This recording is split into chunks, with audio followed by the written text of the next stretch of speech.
اعوذ باللہ من الشیطان الرجیم بسم اللہ الرحمن الرحیم۔ ایم ایس نیوز HD5 کی ناظرین السلام علیکم۔ امید ہے کہ آپ لوگ سب خیریت سے ہوں گے۔ آج کا جو ہمارا مین ٹاپک ہے وہ ہے توشہ خانہ 2 کیس میں عمران خان کی سماعت جو اڈیالہ جیل میں ہونی تھی اس کو ملتوی کر دیا گیا۔ اس کے پیچھے ریزن کیا ہے وہ آپ لوگوں کو بتائیں گے، اور اس کیس میں PTI کی لیگل ٹیم عمران خان کو کیسے سزا دلوانا چاہتی ہے، اس کیس میں آپ لوگوں کو تفصیلات سے مکمل آگاہ کریں گے۔ سب سے پہلے آپ لوگوں کو یہ معلوم ہوگا کہ عمران خان کو توشہ خانہ 1 میں سزا ہو چکی ہے، توشہ خانہ فوجداری میں سزا ہو چکی ہے، اور توشہ خانہ 2 کیس میں عمران خان کو سزا PTI کی لیگل ٹیم دلوانے میں اہم کردار ادا کر رہی ہے۔ اب توشہ خانہ 2 کیس کی جو جج عمران خان صاحب نے کہا جو عدالت خود کہہ دو وہ مجھے انصاف کیا دے سکتی ہے، اس کی بات آپ لوگوں کو بھی معلوم ہے اور مجھے بھی معلوم ہے کہ عدالتی نظام اس وقت ایک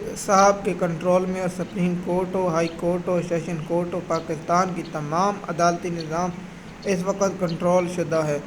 آپ لوگوں کو اس کے بارے میں آگاہ کرتا ہوں کہ پاکستان میں سپریم کورٹ ہو یا لاہور ہائی کورٹ ہو یا سیشن کورٹ ہو، ان سے انصاف کی توقع کرنا ایک بے وقوفانہ فعل ہے۔ توشہ خانہ 2 کیس کی سماعت ملتوی ہو چکی ہے اور 1 جولائی کو ہوگی اس کی سماعت۔ کیا 1 جولائی کو اس کیس کی سماعت ہوگی؟ کیا اگلا کیس جو GOH کو حملہ کیس ہے وہ بھی اس کی کیا لمبی تاریخ پڑنے والی ہے؟ اس کے پیچھے اصل ریزن کیا ہے وہ آپ لوگوں کو معلوم ہوگا کہ آج جمعرات ہے، اور جمعرات کو عمران خان صاحب کی لیگل ٹیم اور وکیلوں سے ملاقات کا دن ہے۔ میں بتا دوں کہ مشکل ہے، ان کو ملاقات نہیں کرنے دی جائے گی۔ منگل کے روز عمران خان کی فیملی سے ملاقات ہو جاتی ہے۔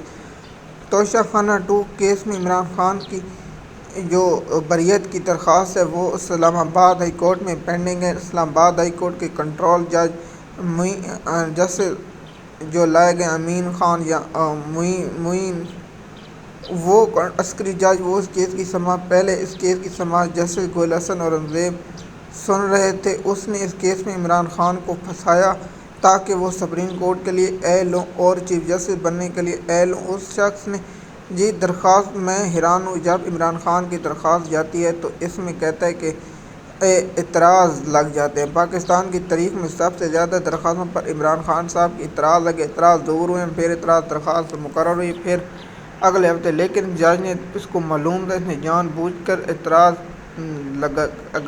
کے مقرر کر دیتے اور اسے سماعت کے لیے منظور کر لیتے، لیکن اس نے کہا نہیں، بعد میں مقرر۔ اس کے بعد اسلام آباد ہائی کورٹ کا جو چٹا ہوا وہ آپ لوگوں کے سامنے معلوم ہے، جس میں عامر فاروق نے بہت اہم کردار ادا کیا اور جسٹس میاں گل اورنگزیب نے ادا کیا۔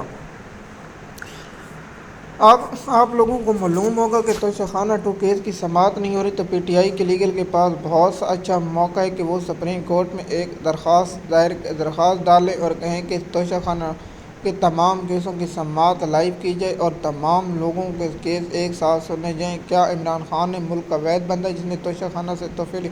پاکستان کے ہر سیاستدان نے، آرمی چیف نے، جنرلوں نے، ججوں نے، ہر لوگوں نے توشہ خانہ سے تحائف لیے ہوئے ہیں، لیکن یہاں الٹی گنگ ہے جو سسٹم کے ساتھ چل رہا ہے۔ اگر PTI کی لیگل ٹیم اسلام آباد ہائی کورٹ میں رجوع نہیں کر سکتی تو سپریم کورٹ میں کہیں کہ ہمارے کیس کا اسلام آباد ہائی کورٹ کو آرڈر دے کہ اس کے جلد سنیں اور اس پر فیصلہ کریں درخواست پر۔ کیا اس میں بھی PTI کی لیگل ٹیم چاہتی ہے کہ عمران خان کو سزا ہو تاکہ توشہ خانہ 2 کیس میں القاعدہ ٹرسٹ کیس میں عمران خان کو اگر ضمانت ملتی ہے تو توشہ خانہ 2 کیس میں بھی سزا ہو اور بشریٰ بی بی اور عمران خان اس کیس میں پھر بھگتیں، پھر اس کے بعد 6-7 ماہ ان میں عمران خان کی ضمانتوں میں لگ دیں تاکہ PTI کے لوگ اسی طرح عمران خان کو 5 سال جیل میں رکھیں اور اس میں عمران خان کو جیل میں رکھیں، اور اس کے بعد نون لیگ اور پیپل پارٹی اپنے ملکوں میں لوٹ مار اور پاکستانی قوم کا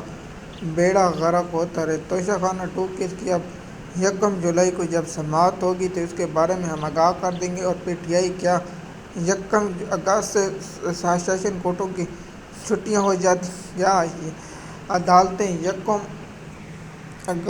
1 ماہ کے اندر کیا اس ٹرائل کو مکمل کر پائے گا یا نہیں، وہ آپ لوگوں کو معلوم ہے۔ کیا 1 جولائی سے سپریم کورٹ میں 2 ماہ کے لیے چھٹیاں ہوتے ہیں۔ 15 ستمبر کو پھر شروع ہوتا ہے، کیا اس پر ہوگا یا نہیں؟ مزید معلومات کے لیے آپ ہمارے چینل پر رہیں تاکہ آپ کو آنے والا وقت پر اپڈیٹ ملتی رہے۔ شکریہ۔